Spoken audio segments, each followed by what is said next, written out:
Good morning, students. Welcome to biology class.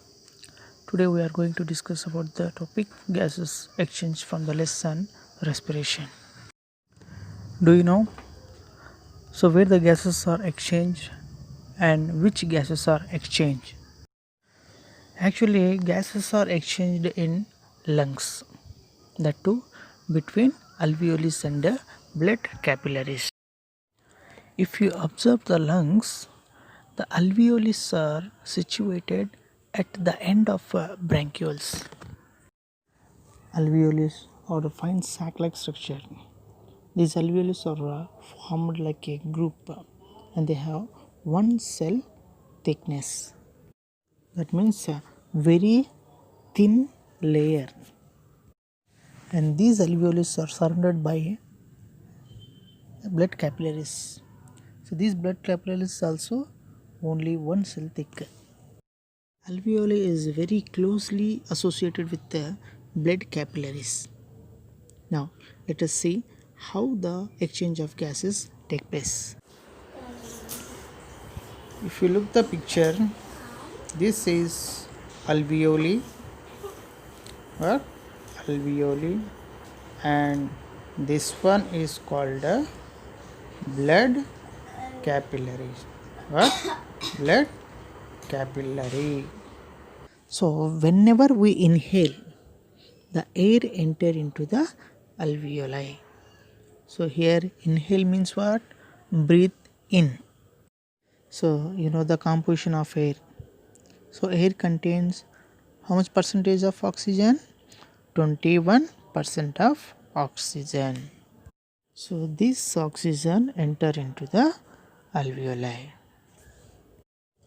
So in the blood capillaries, what is flowing inside the blood capillary? Blood.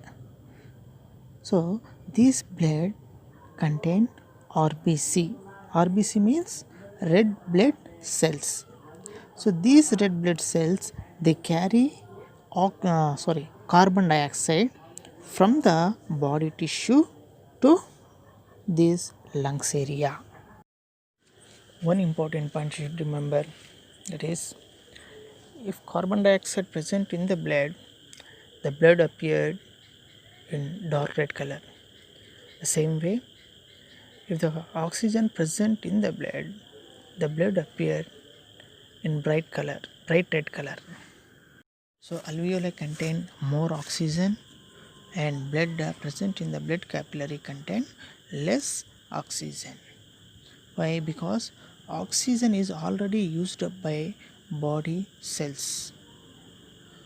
Okay, so when oxygen enter into the cell is used oxygen by the process of cellular respiration, and these cells produce or release carbon dioxide.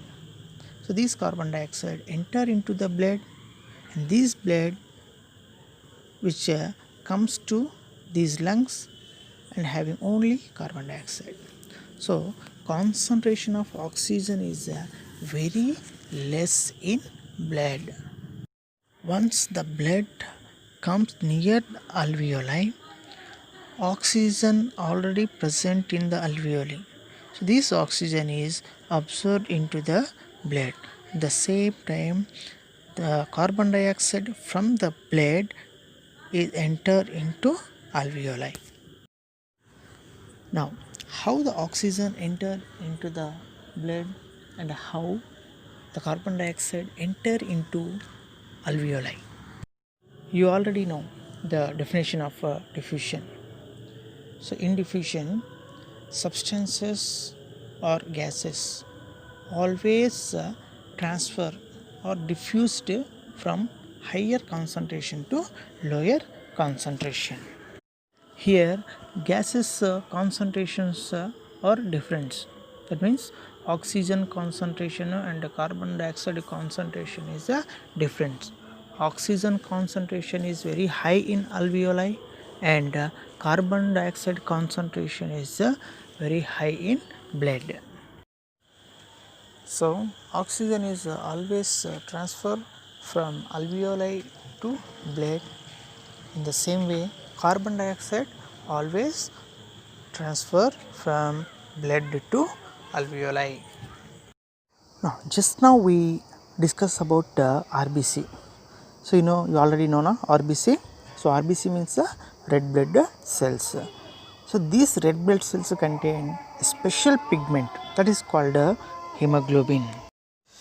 Important function of hemoglobin is it has a strong affinity to bind with the oxygen.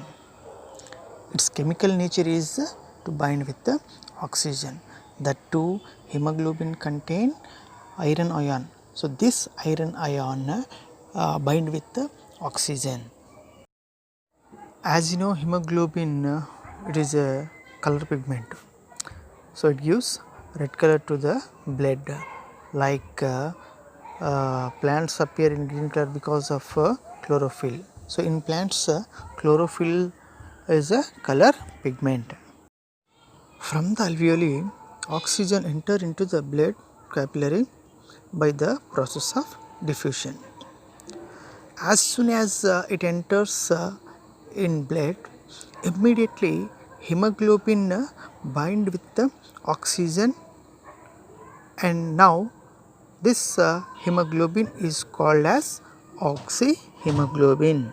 Now this oxyhemoglobin is carried to tissues, and tissues are used oxygen from the oxyhemoglobin and produce carbon dioxide, and this carbon dioxide is released into blood. This blood flowed in blood capillaries and reached to alveoli. So again the carbon dioxide is diffused into alveoli.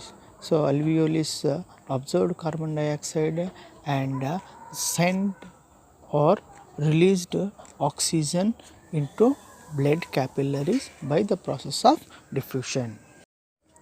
Like this, oxygen and carbon dioxide gases are exchanged between alveoli and blood capillary. If you see the table, inhaled air contain 21% of oxygen. This one already you know. Whereas exhaled air contain 16% of oxygen. So what is the difference between inhaled and exhaled air? In exhaled air, oxygen is used up. Means, so oxygen is consumed by the organism for the respiration process. Similarly, the inhaled air contain 0.04% of carbon dioxide, whereas exhaled air contain 4% of carbon dioxide. If you see the table, both inhaled and exhaled air contain similar amount of nitrogen, that is 79% of nitrogen. Nothing happened to nitrogen in our respiratory system. Nitrogen does not interfere in any exchange. So nitrogen percentages is same, but oxygen and carbon dioxide percentages are varied. In this way, the exchanges gases between alveoli and blood and tissues takes place in our body. So students, so this is today's topic. So I hope you will be understand this topic. If you are not understanding, please watch this video again and again. We will meet again with another topic. Thank you.